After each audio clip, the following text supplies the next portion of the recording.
بسم اللہ الرحمن الرحیم۔ السلام علیکم ورحمۃ اللہ وبرکاتہ۔ محترم خواتین و حضرات، امید کرتے ہیں کہ آپ تمام دوست احباب اللہ تعالیٰ کے فضل و کرم سے خیریت سے ہوں گے۔ محترم سامعین، آج کی ویڈیو میں آپ لوگوں کو دو وظائف بتانے لگا ہوں۔ پہلا وظیفہ ہے دنیا و آخرت میں سرخروئی کا، اور دوسرا وظیفہ ہے اگر آپ کا بچہ کند ذہن ہے، سبق یاد نہیں ہوتا اسے، یا پھر اس کا دل نہیں لگتا سبق یاد کرنے کو، یا سبق یاد کرتا ہے مگر پھر بھی اس کو سبق یاد نہیں ہوتا، تو اس کے لیے یہ وظیفہ ہے۔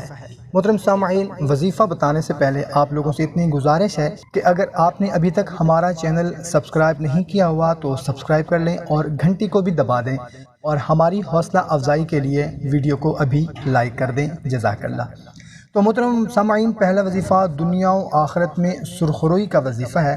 جو کوئی قرآن حکیم کی تلاوت کے بعد یہ درود پاک جو آپ کو سکرین پر نظر آ رہا ہے یہ پڑھے گا، وہ دنیا و آخرت میں سرخرو رہے گا، اپنی زندگی میں تمام ذلت و محتاجی اور مصیبت و پریشانی سے انشاءاللہ تعالی محفوظ رہ کر عزت کی زندگی گزارے گا انشاءاللہ۔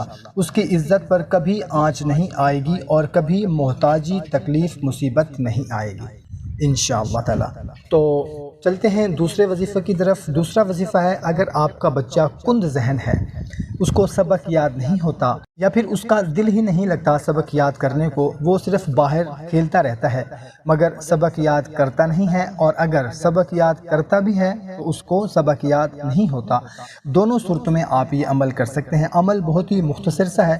آپ نے کرنا یہ ہے کہ اول و آخر 3 مرتبہ درود ابراہیمی پڑھ لینا ہے، اور درمیان میں 786 مرتبہ بسم اللہ الرحمن الرحیم پڑھ کر پانی کی ایک بوتل پر دم کر کے رکھ دیں، اور صبح نہار منہ اسی پانی میں سے اس بچے کو پلائیں، اور رات کو سوتے وقت بھی اسی پانی میں سے اس بچے کو پلائیں۔ انشاءاللہ عز و جل اس کا پڑھنے کو دل بھی لگے گا، اور جو کچھ بھی وہ پڑھے گا اس کو سبق یاد بھی ہوگا۔ کوشش کریں کہ اس کو زیادہ سے زیادہ اپنے دوست احباب کے ساتھ شیئر کریں، کیونکہ یہ ہر گھر کا معاملہ ہے۔ تو ہمیں اجازت دیں، ایک نئی ویڈیو میں پھر ملتے ہیں۔ اپنا خیال رکھیے گا۔ اللہ حافظ۔